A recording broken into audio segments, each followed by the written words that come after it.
Bienvenidas y bienvenidos a este tercer capítulo de Aula Divergente, Educación Migrante, la nueva miniserie, Dani, esta vez para entender el fenómeno de la migración venezolana en América Latina y el Caribe. Dani, qué gusto estar nuevamente contigo y además con nuestros y nuestras invitadas. Así es, Carlos, pues gracias por esa introducción y gracias a nuestros oyentes por estar hoy con nosotros. Tenemos 3 invitados y supremamente especiales que vienen de Argentina, de Chile y de Ecuador. Entre estos invitados tenemos en primer lugar a Paulo Falcón. Él es argentino, es abogado, especialista en ciencias políticas con proyección en Argentina y en América Latina. ¿A quién más tenemos hoy, Carlos? Bueno, qué alegría contar con Paulo entonces, Dani, y se suma a este interesantísimo panel Yoconda Herrera. Yoconda es coordinadora del Departamento de Sociología y Estudios de Género Flaxo Ecuador. Gusto también contar contigo, Yoconda. Y finalmente tenemos a nuestro querido Javier González, que también recordará a nuestros oyentes que nos acompañó en la primera temporada en Chile en Movimientos. Javier es el director de SUMA, el Laboratorio de Investigación e Innovación en Educación para América Latina y el Caribe, y ha sido y es asesor a nivel nacional e internacional en materia de política pública educativa. Así que bienvenidos Yoconda, Paulo y Javier. Bien, damos entonces inicio, Dani, a este episodio con una tanda de preguntas individuales. Y en este sentido, queremos preguntar a Yoconda cuáles son las características de la migración venezolana y si es posible identificar rasgos de esta migración que la distingan de otros fenómenos latinoamericanos migratorios o incluso de otros fenómenos migratorios a nivel global. Yoconda, muchas gracias. A ver, yo creo que es importante cuando hablamos de la migración venezolana entender su diversidad y su magnitud. Cuando digo diversidad, quiero señalar que ha habido varias etapas. Ya se conocen, ¿no es cierto?, la salida de población venezolana desde el 2010 en adelante, primero una clase media, media alta, hacia Estados Unidos, hacia España, que se da en esos años, luego se va progresivamente inclinando hacia Sudamérica y otros países, también una migración de profesionales de clase media, pero diríamos que se masifica hacia varios sectores sociales a partir del 2017 y 2018. Entonces, eso significa que este momento se calcula que hay casi 6 millones de venezolanos fuera de su país. Esos 6 millones son una población muy diversa, con distintos niveles educativos, que han utilizado varias formas para salir de su país y que también encuentran, y eso creo que es muy importante, distintas respuestas de los estados latinoamericanos frente a su llegada, ¿no? Entonces, pero este no es un proceso nuevo. Este es un proceso en el que se han ido involucrando distintos grupos y estratos de la población venezolana en estos últimos 10 años. Lo importante, creo yo, es la rapidez, que la diferencia de otros flujos, pues la rapidez de la salida y la magnitud. Es decir, estamos frente a un fenómeno que para Sudamérica es completamente nuevo. No habíamos tenido una migración interregional tan masiva y que además ha cambiado el perfil de varios de los países que siempre se han imaginado y han tenido algo de políticas hacia su diáspora. Siempre hemos sido Ecuador, Perú, Colombia, para nombrar solo 3 países que han tenido desde los mediados del siglo pasado una emigración, sobre todo a Estados Unidos, a Canadá, a Venezuela y hacia Europa. Y de pronto, digamos, esta llegada masiva hace que los estados tengan que repensar su tradición de emisores a contar con las características, ofrecer las condiciones de ser países receptores de migrantes. Muchas gracias, Yoconda. Pues supremamente importante lo que nos compartes y quiero tomar algo de lo que dijiste. Tú nos hablas de más o menos 6 millones de venezolanos que han migrado y que evidentemente pues han migrado en diferentes condiciones desde diferentes escenarios hacia distintos países y eso ha implicado pues diferentes respuestas, ¿no? Que tú misma lo mencionabas. Así que con base en eso quisiera preguntarte, Javier, ¿cómo ha sido esa respuesta? ¿Cómo ha sido esa recepción de la población migrante venezolana en Latinoamérica en general? Y si dentro de esto tú pudieras hablarnos de estas barreras o incluso de estas políticas públicas que se han ido construyendo a propósito de la recepción de esta población migrante.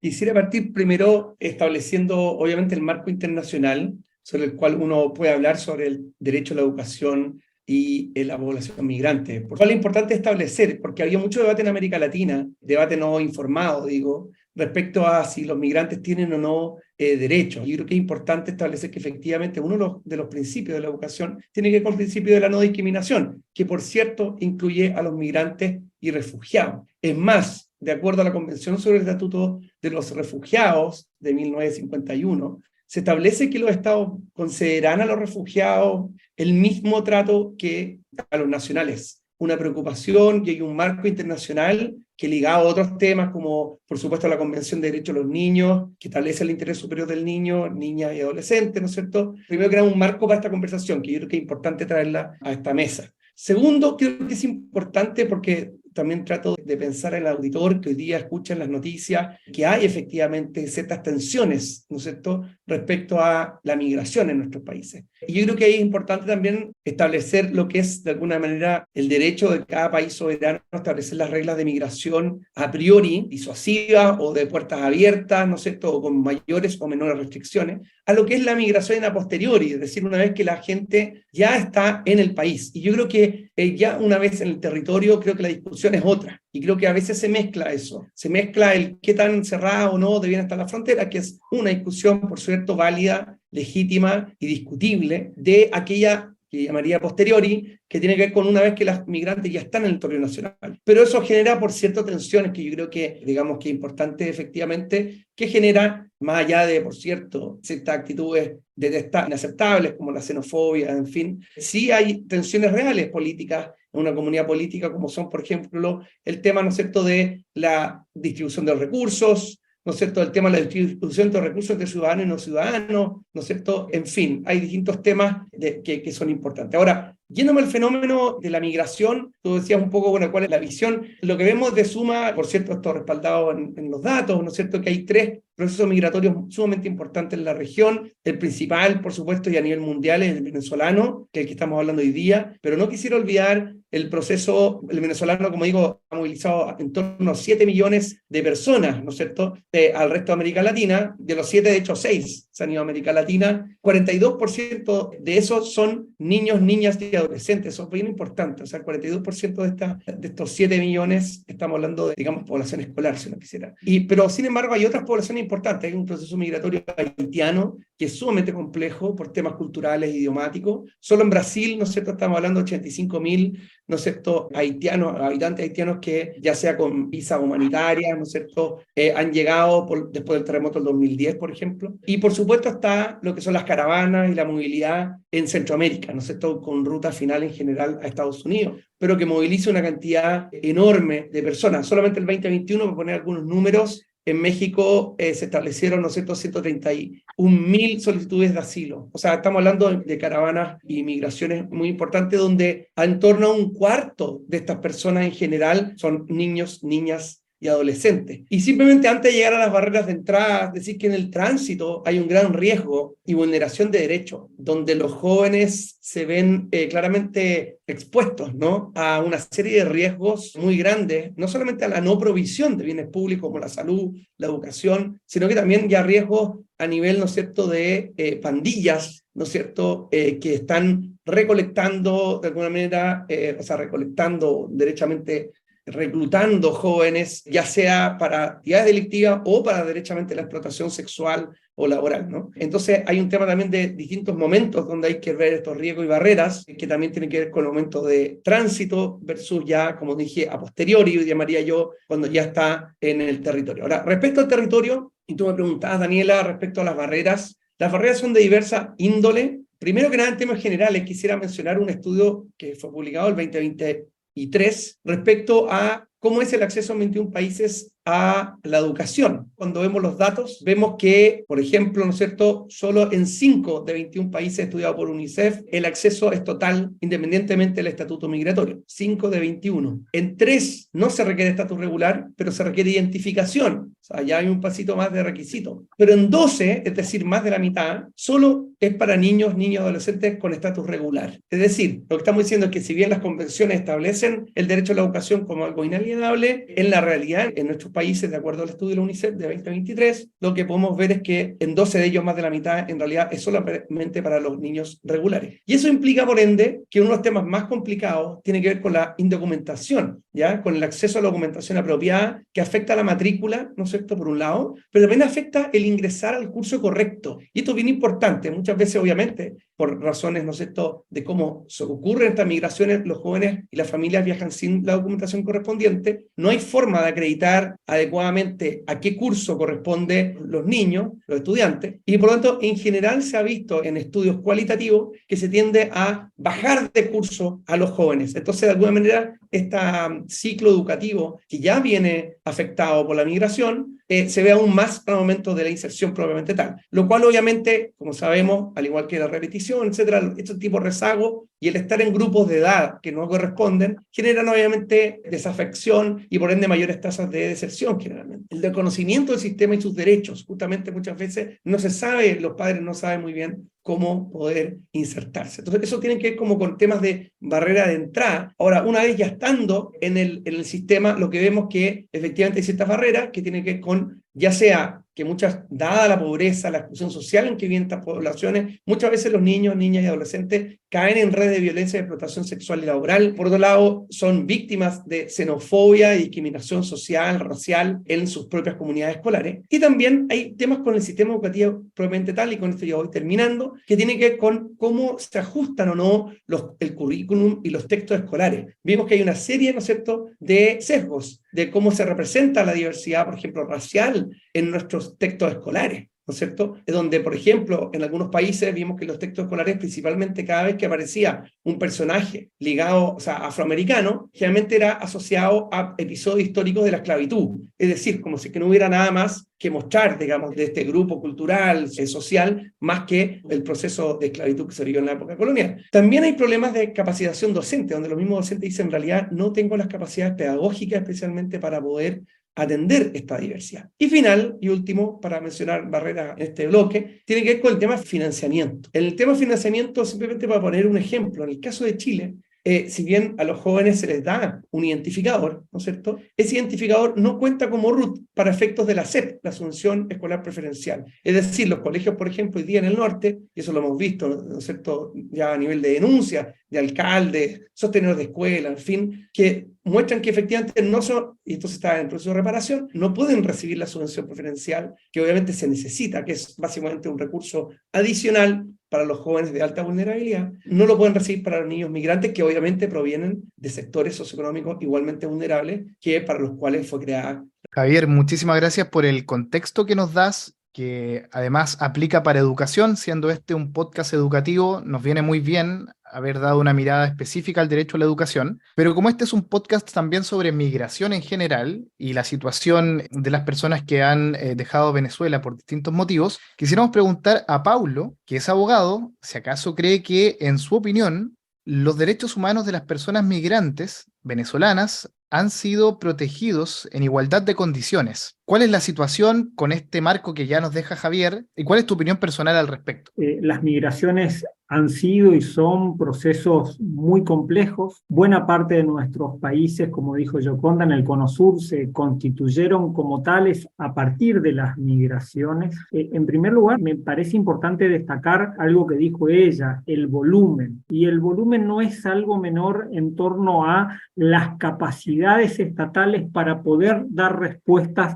a las demandas sociales que provoca la migración. Y esto nos obliga a pensar en América Latina y el Caribe como la región más inequitativa del planeta. Lo era antes del proceso de la diáspora venezolana, lo es durante este proceso y lamentablemente si no cambiamos, si no se modifican políticas estructurales, lo va a seguir siendo. Es decir, entre las personas que más tienen y las que menos tienen, hay una brecha mayor a cualquier otra región de nuestro país. Y eso obviamente impacta de modo muy especial en las personas desplazadas, en los refugiados, en los asilados, en aquellas personas que requieren, ¿sí?, la migración en muchos casos forzada, ¿sí? Y eso está impactando en las políticas públicas, en la organización del Estado, en la organización de las instituciones de la sociedad civil, pero también de la organización del mercado de trabajo, los sectores productivos, etcétera. Es decir,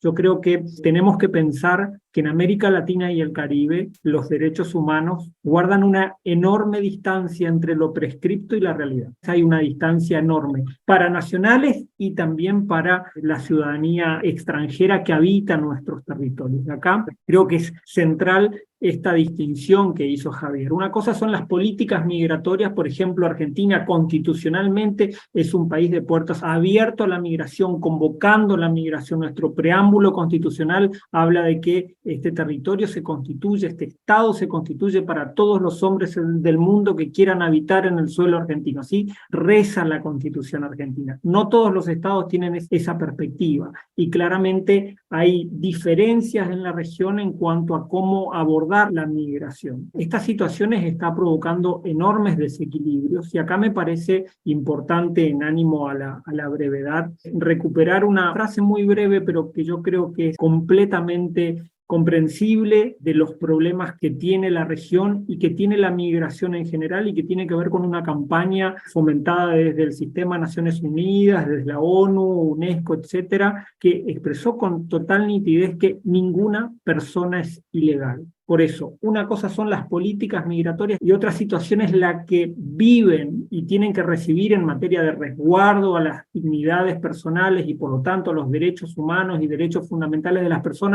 personas extranjeras que ya están viviendo en nuestro territorio. Y acá obviamente lo que se planteó en términos del derecho a la educación obliga a reformular el derecho de la educación para hacer que esa promesa establecida en la Agenda 2030 sea una realidad lo más rápido posible. Es decir, esta promesa no distingue niveles, no solamente a quienes estamos estudiando, sino a quienes también ya hemos egresado en términos de el reconocimiento de nuestras titulaciones, el reconocimiento de nuestras calificaciones, tanto para la prosecución de estudios, para el desempeño de actividad académica o bien para el desempeño profesional. Claramente, América Latina y el Caribe tenga este volumen, como decían, de 6 millones de personas que se quedó en la región de este complejo venezolano, nos permite pensar es que hay un enorme talento en la región que tiene que ser aprovechado en el mejor sentido de la palabra. Y acá algo que me parece sumamente valioso también incorporar,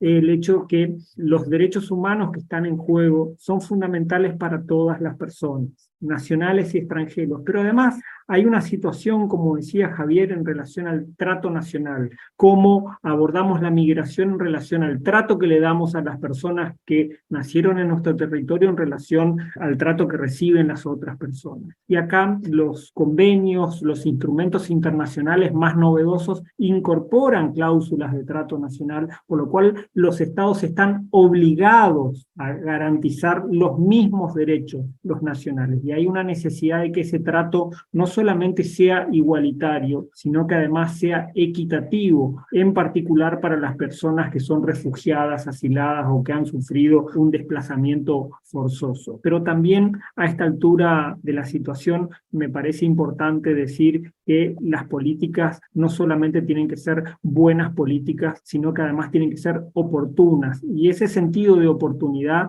va de la mano con las necesidades de las personas, necesidades que tienen que ver con necesidad de habitación, necesidad de trabajo, de atención a la salud, mucho más allá de aquel complejo que hace a la educación. En todo caso, pensar en la educación como una muestra de un derecho fundamental que recurrentemente que es limitado para los migrantes, pero que además nos permite poner en evidencia cómo juegan los compromisos de los estados en materia internacional, en materia de derechos humanos, las competencias y las capacidades públicas para atender esos compromisos en relación a las demandas y a las necesidades sociales. Esto creo que es fundamental para emprender políticas de cambio que sean justamente respetuosas con los derechos humanos de toda la población, nacionales o extranjeras. Gracias, Paulo. Además, creo que recoges muy bien los principales puntos que nos mencionó Gioconda y lo que nos mencionó Javier. Y en relación a esto que estás diciendo, esta relación entre el volumen, los compromisos nacionales y las necesidades de esta población migrante, quisiéramos que pudieran escuchar este pequeño extracto del primer capítulo de esta segunda temporada y podamos discutir más adelante sobre este caso específico de una persona que emigró a República Dominicana. Aquí va. Ni el perrito de mi casa estaba comiendo. O sea, eso era horrible. Tomar la decisión con tan poco dinero. Bueno, logré salir del país con esa cantidad de dinero y recuerdo que solamente me dio para pagar el vuelo, el taxi para salir del aeropuerto y llegar a una habitación que yo había conseguido por internet. Porque, bueno, como ya conocía la ciudad y eso, pude ir como buscando lugares y opciones. Y me alcanzó para pagar el primer mes. No me alcanzó para la comida ni nada. Solamente pagué el primer mes y dije, bueno, en este mes va a ser súper gracioso, pero Dios es tan grande que la habitación donde yo alquilé tenía una mata de mango en la ventana. Y yo comí mango por muchas semanas. Y que gracias a Dios esa mata estaba en temporada. Y que había mango en la mata. Pero recuerdo sacar la mano por la ventana y comer mango, desayuno, almuerzo y cena. Algunos tenemos más suerte que otros. No es fácil empezar de cero en otro lado, para nadie. El audio da cuenta de cómo el azar, y no necesariamente políticas públicas o medidas previstas por los estados, dan acogida a personas migrantes. Entonces, en este contexto, quisiéramos plantear la siguiente pregunta, abriendo paso a las reflexiones que ustedes quieran, además, a propósito del audio. ¿Cómo creen ustedes que ha sido la respuesta que han dado en general los distintos estados de la región a la población migrante? Y en relación con eso, ¿qué desafíos quedan planteados hacia adelante en el supuesto de que podamos prever otras olas de migración? ¿Qué es lo que podemos aprender en el fondo? Dani, si es que tú quisieras complementar, ¿qué es lo que podemos aprender de este proceso migratorio, de la respuesta de los estados en relación a lo que en el futuro pudiera venir? Por eso decía muy en línea de lo que mencionaba Paulo, porque efectivamente es un reto muy grande cuando uno tiene en consideración el volumen, lo difícil que es llegar a la vida real de la cotidianidad de tantas personas en tantas necesidades y tantas condiciones, pero de alguna manera quisiéramos saber de lo que ustedes saben, cómo se ha garantizado, o si es que se podría llegar a garantizar este tipo de cumplir de alguna manera estos compromisos del Estado para poder promover esta igualdad de condiciones. Bueno, yo creo que hay varias cuestiones que son muy importantes de señalar. Yo creo que para reflexionar sobre hasta dónde pueden cumplir los estados, hay que mirar un poquito el recorrido de estos últimos 5 años y cómo han respondido los estados a la migración venezolana y, como bien lo señalaba el otro colega, a la migración en general. Una cosa es la respuesta a la migración venezolana y otra es la respuesta a la migración colombiana o cubana. Ojo, y creo que ahí ya vemos cómo, a pesar de la universalidad de los derechos, a pesar de que muchos de los estados han firmado varias convenciones, a la hora de la aplicación de las políticas ya bajamos a otro nivel. Y lo que vemos son políticas selectivas de aplicación en términos, por ejemplo, de integración o de inclusión de estas poblaciones a las dinámicas sociales de cada uno de nuestros países. Hemos visto, por ejemplo, el progresivo cierre a la migración venezolana a lo largo de estos años. Cuando empezó el éxodo venezolano hacia Sudamérica, todos los países prácticamente, ninguno de los países, más bien dicho, obtenía visa. Todos los países tenían las fronteras abiertas hacia la migración venezolana. Pero a partir del 2018 y 19 empieza Chile, luego Perú, luego Ecuador, que son los tres países que, a pesar de tratarse de una nacionalidad sudamericana en donde hay una serie de compromisos específicos, pues no dudaron en imponer un visado. Por ejemplo, México también ya puso un visado para cierta migración. Entonces yo creo que la tendencia ha sido, en términos de entrada, restricción a la migración. Es tanto así que con la pandemia hubo un freno, pero luego los picos más altos, digamos, de esta migración siguen siendo 18 y 19, ¿no? Entonces, eso en cuanto a la entrada. El segundo elemento que me parece importante, que ya nos da como una pista de por dónde han ido las respuestas, es un trabajo que nosotros hicimos en términos de qué pasó en la pandemia. ¿Qué pasó con los migrantes en la pandemia? ¿Cuál fue la respuesta de los estados? ¿Les vacunaron? ¿No les vacunaron? ¿En qué momento les vacunaron? ¿A qué tipo de medidas de protección social accedieron los y las migrantes en la época de la pandemia? Es decir, ¿cómo se movilizó el sistema de protección social de los países, en este caso para los migrantes? De ahí la respuesta que encontramos con un grupo de investigadoras a nivel de América Latina es que la respuesta fue muy diversa. Desde países que, a pesar de contar con estas, no solo en el caso de Ecuador, con una constitución que favorece a los derechos de los migrantes, sino con una ley también que plantea la no discriminación por nacionalidad, o que plantea que, por ejemplo, en Ecuador, un extranjero con o sin papeles puede acceder a la salud, a la educación, es decir, no se tiene por qué preguntarle sobre su estatus migratorio. Pues a pesar de todo este marco normativo muy favorable, a la hora de la aplicación de las políticas, muchos de los países más bien aplicaron políticas vía decretos. Ahí empezamos a ver que lo que sentíamos era un giro en América Latina de una posición más de políticas basadas en derechos a una posición de políticas basadas en emergencia humanitaria, que bueno, se entiende en el primer momento, pero que luego la pregunta y la paradoja y el desafío es que esta idea de emergencia no se perpetúe. Es decir, una cosa es las reacciones que uno puede tener frente a una emergencia, algo extraordinario, y otra es hablar de políticas de inclusión de la migración. Yo creo que ese es el principal desafío que tienen ahora los estados y que me parece que no están necesariamente dispuestos a cumplirlo. ¿Por qué? Porque en general la migración nunca es un buen negocio político para los países. Lo que lo es sí es la xenofobia. Y lo que hemos visto es que en varios países de América Latina en donde hemos tenido campañas políticas, el tema de la migración y de la migración venezolana está surgiendo, ¿no? Está surgiendo y alentando desde la política posiciones xenófobas, ¿no? Entonces yo creo que hay varios desafíos. Podría resumirlo podríamos hablar muchísimo más, pero al menos quisiera señalar 3 puntos que me parecen centrales.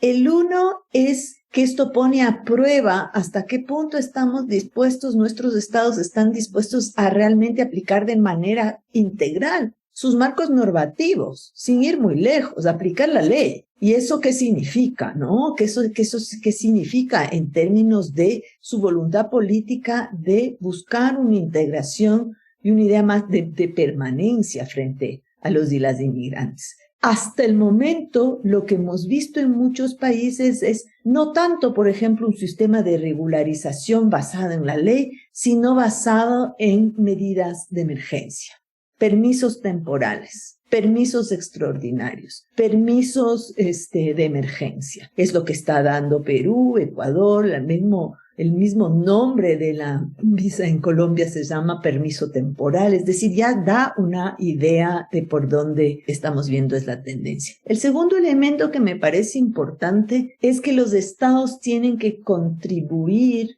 a combatir los brotes de xenofobia cada vez más presentes. Es decir, eso afecta a la cohesión social de las sociedades, la construcción de sus ciudadanías, y no podemos quedarnos indiferentes. Si existen ese tipo de reacciones a nivel de nuestras sociedades, tenemos que tener políticas también muy claras de combate a ese tipo de reacciones violentas y que promuevan más bien una cohesión social, ¿no? Entonces, ese como que es el segundo elemento que me parece fundamental de plantear. Y el tercero tal vez es cambiar el discurso para empezar a entender a la migración también desde sus contribuciones, ¿no? Desde las contribuciones económicas que, por ejemplo, puede hacer, desde cómo se está desperdiciando mucha de esa fuerza de trabajo y desde sus contribuciones en términos de democratizar también nuestras sociedades, ¿no? Bueno, pues sigamos con Javier. Y yo diría que primero hay una respuesta más bien política, que si uno lo mira, por ejemplo, en Marco Integral para la Protección y Soluciones del 2018, ¿no es cierto?, que tiene que ver con en la línea de los compromisos del Pacto Mundial para los Refugiados, ¿no? Hay una serie de instrumentos, de preocupaciones en relación a la migración, que como digo, conllevan una serie de esfuerzos regionales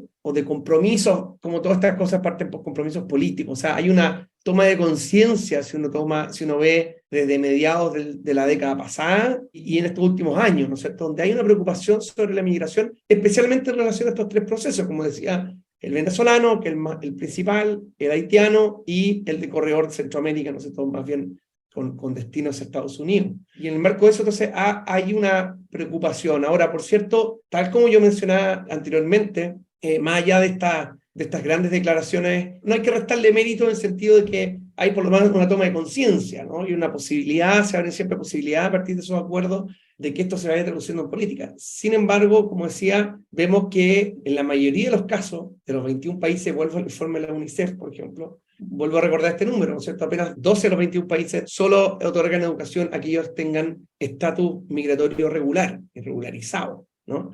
En cambio, si uno dice, bueno, como debiera ser, ¿no?, que es para todos los jóvenes, independiente de su estatus migratorio, en educación solamente 5 de estos 21 países tienen esta situación. Si lo comparamos con salud, que esto es interesante, en salud no son 5 los países que le dan acceso independiente del estatus. En el caso de salud son 13. Entonces, lo que uno ve es que hay un tratamiento, como que la salud médica fuera algo mucho más aceptado en cuanto a su acceso al derecho de migrante, incluso aunque estén, no sé, independientes de su estatus migratorio, que la educación. Pareciera como que hay desde el sistema educativo todavía, ¿no es cierto?, un poquito más conservador y de alguna manera un poco más restrictivo, ¿ya? Entonces eso como el panorama más que sea regional, destacando que, dicho eso, hay unas, o sea, y lo venía diciendo en el bloque anterior, las barreras son enormes, y depende de los países y del tipo de migración, como digo en el caso, o sea, hay países donde efectivamente el estatus migratorio se va reduciendo, o sea, la desventaja por ser, digamos, inmigrante. Ahora, dicho eso, volviendo a tu pregunta de, bueno, la respuesta mencionaba estos acuerdos políticos, que siempre son un inicio, pero claramente insuficiente, pero sí también se pueden mencionar algunas políticas nacionales que yo creo que son interesantes. En el caso de Chile, del 2016, por ejemplo, se estableció una política migrante, se estableció una mesa de coordinación migrante, o sea, la mayoría de los temas que uno ve en general comienzan, nuevamente cuando se establece esto, no quiero dar la idea de que por ende se solucionó, ¿no? Son temas sumamente complejos, claramente estamos lejos de solucionarlo, pero por lo menos para decir, hay ciertas políticas que se van canalizando, que esta, por ejemplo, tiene que ver con crear identificadores provisorios escolares, el IPE, ¿no es cierto?, que permiten un mejor acceso, elaboración de ciertos recursos de apoyo a la comunidad educativa que son diferenciados, cierta información, por ejemplo, en creol para migrantes, ¿no es cierto?, de nacionalidad haitiana. Entonces, uno puede ver, por ejemplo, ese tipo de movimientos en los países, pero yo diría que todavía se echa de menos realmente políticas más robustas, más comprensivas para el tema migrante. O sea, yo diría que estamos partiendo en nuestros países, partiendo esta ruta de entender, aceptar, valorar incluso la migración y para realmente adaptar nuestros sistemas a las necesidades de los niños, niñas y adolescentes migrantes. Creo que sería una pérdida enorme de potencial para el país, para cualquiera de nuestros países, no integrar a estas poblaciones culturalmente, socialmente, educativamente. Eso independiente porque aquí también es importante, yo creo que también hemos aprendido que un discurso demasiado utópico, en el sentido de decir, mira, tengamos fronteras abiertas, en fin, lo mencionaba, ¿no es cierto?, Paulo, respecto a la política en Argentina. Efectivamente, por ejemplo, no estoy diciendo necesariamente que sea utópico, pero en muchos de nuestros países es utópico pensar que nuestros países tienen la capacidad fiscal, la capacidad burocrática estatal para hacer frente a migraciones tan rápidas, espontáneas, digamos, impredecibles, como la que hemos teniendo.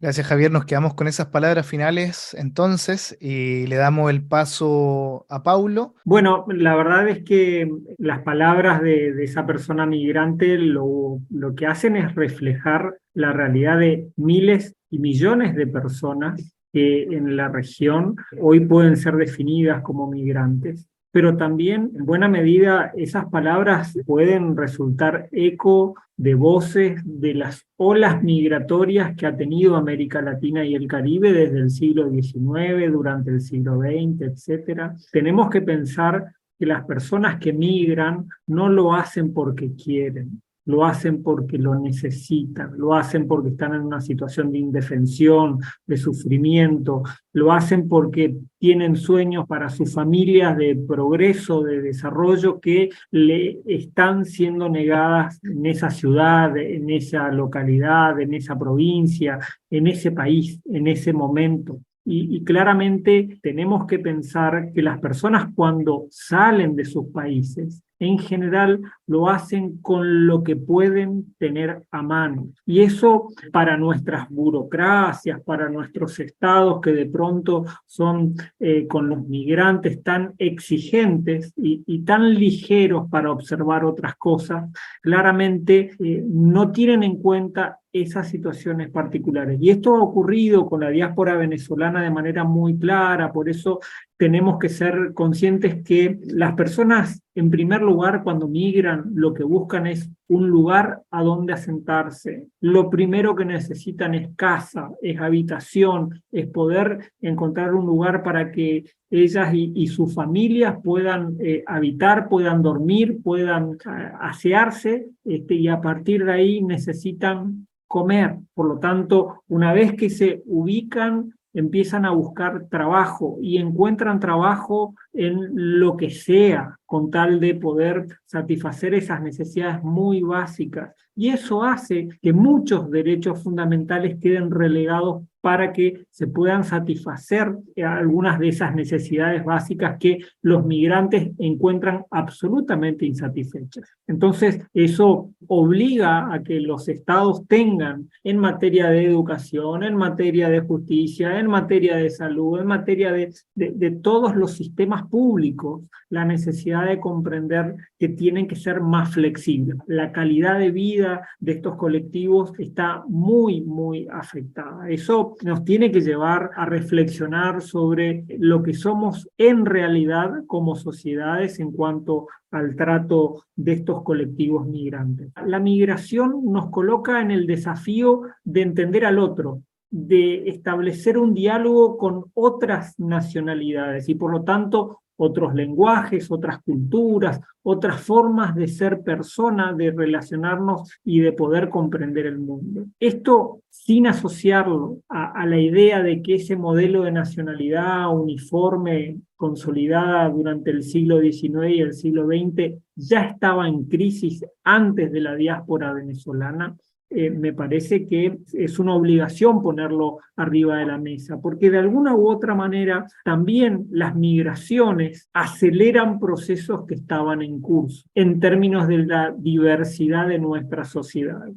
Le ponen nombre, le ponen apellido, ponen en evidencia un colectivo diferente y eso nos obliga a darnos cuenta que para dentro de nuestras sociedades ya teníamos colectivos diferentes que requerían y estaban demandando hace tiempo el reconocimiento, el respeto, la valoración a esas identidades, ¿sí? Entonces, en definitiva, de eso se trata, de cómo consolidamos una diversidad de identidades dentro de nuestras sociedades, de cómo garantizamos no solamente igualdades de trato y de oportunidades, sino también equidades para que en esa diversidad, en esa necesaria diferenciación, sea ese trato respetuoso a esas identidades que tienen nuestras sociedades en la actualidad, ¿sí? Muchas veces cambia un gobierno y cambia la política, y en algunos casos cambia el funcionario y cambia la política. El Estado tiene que construirse de una manera coherente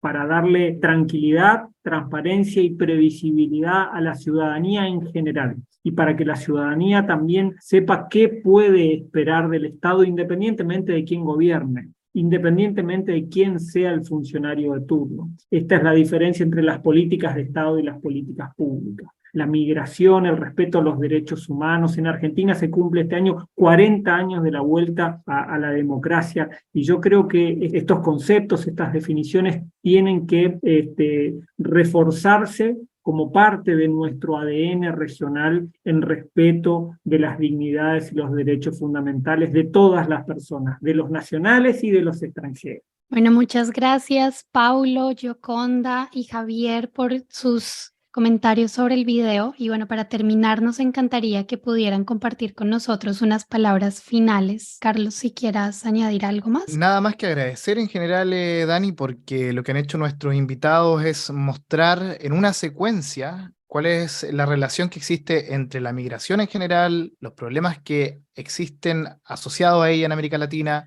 qué es lo que ocurre con la política pública y los derechos humanos y la bajada que esto tiene en educación. Entonces creo que el panorama que nos han mostrado ha sido completo. Vamos entonces con las palabras finales. Vamos con las de Paulo Falcón. Bueno, antes que nada, muchas gracias nuevamente por este espacio. Me parece que es indispensable que asociemos algunos conceptos como los de libertad, igualdad, fraternidad, esos conceptos a partir de los cuales se fundaron nuestros estados nacionales en clave de las necesidades que tiene el siglo XXI, en clave de esta sociedad que se autodenomina sociedad del conocimiento, y si lo pensamos en términos actuales de la Agenda 2030, ¿sí? Y de cada uno de los objetivos de desarrollo sostenible. No hay desarrollo sostenible si la educación no es inclusiva, equitativa, de calidad, etcétera, etcétera, etcétera. Tampoco hay desarrollo sostenible si el trabajo no es decente, no hay desarrollo sostenible si no hay igualdad de trato y oportunidades para todas las personas sin distinción de credo, género, nacionalidad, etcétera. Entonces me parece que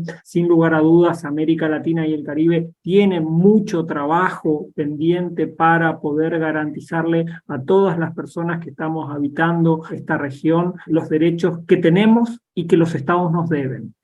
Bueno, yo diría para finalizar que este es un desafío que tienen que enfrentar nuestros estados y nuestras sociedades en los próximos años, pero que por un lado es un desafío que se inscribe en dos tensiones. Una tensión global en que cada vez más, no solamente los países del norte, sino también los países de América Latina y del sur están asumiendo frente a la migración formas de control fronterizo y no tanto de integración o de inclusión, donde se superpone, es como que nuestros países están adoptando esas políticas.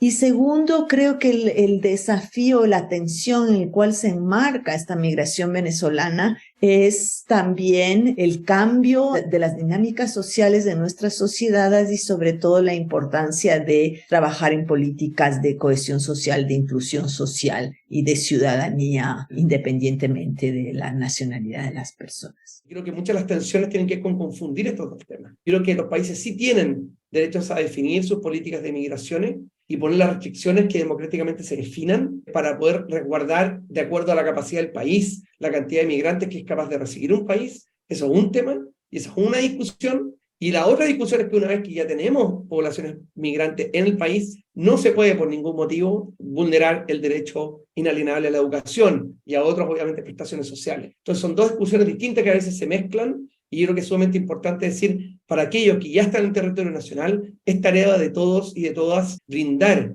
un nivel digno de vida a todos estos habitantes, integrarlos adecuadamente en lo social, en lo cultural, ¿no es cierto?, en lo comunitario, en lo escolar, por cierto, porque si no, claramente, bueno, no estamos, como digo, como decía antes, no estamos ni reconociendo, ni valorando, ni mucho menos construyendo sobre la riqueza de la diversidad que traen estas poblaciones migrantes. Dani, hemos tenido las reflexiones finales de Yoconda, de Javier y de Paulo. Ha sido obviamente un muy buen capítulo que nos permite entender cuál es la situación de la migración venezolana en América Latina. ¿Con qué nos quedamos, Dani, y qué es lo que se nos viene en el próximo episodio?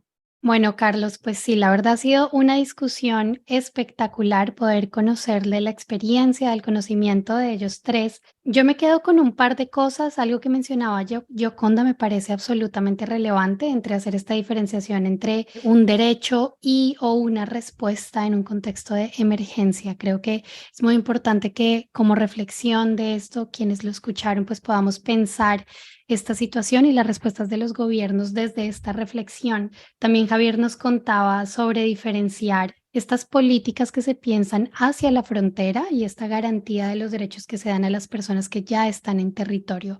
Así que creo que también es una diferenciación muy importante para los creadores de políticas públicas. Y finalmente, el broche de oro nos los da Paulo con la referencia hacia el desarrollo sostenible y la importancia de incluir todo este debate dentro de la Agenda 2030.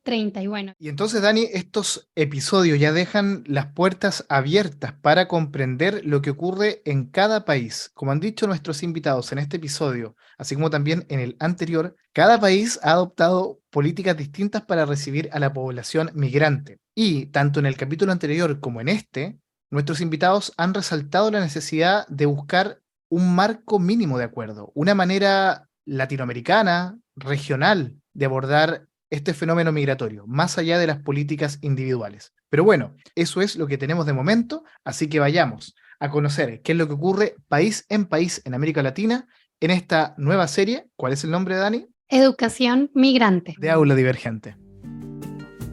Aula Divergente es una producción de Freshet Podcast. Para la construcción de este capítulo contamos con la participación de Paulo Falcón, Javier González y Gioconda Herrera. Téngase en consideración que las opiniones expresadas en Aula Divergente son de exclusiva responsabilidad de sus anfitriones y de los y las invitados e entrevistados, no de Freshet ni de sus patrocinadores, quienes no asumen ninguna posición institucional. Si les gustó lo que escucharon, califíquennos en la plataforma donde siguen nuestro podcast. Las reseñas realmente nos ayudan. El equipo incluye a Daniela Hernández, Carlos Navia, José Neto, Nicole Tapia y Will Brem. La música original para Aula Divergente fue creada por Joseph Minorio de Pattern Based Music. Aula Divergente es un podcast administrado de forma independiente, sin anuncios, y es posible gracias al apoyo de Open Society Foundations, NORAC, UCL, University College London Institute of Education y oyentes como tú. Considere donar a Aula Divergente visitando freshetpodcast.com/donate. Gracias por escucharnos. Somos Daniela y Carlos y volveremos pronto en el siguiente episodio para continuar con el análisis y estas mesas de discusión por país en esta miniserie Educación Migrante en Aula Divergente.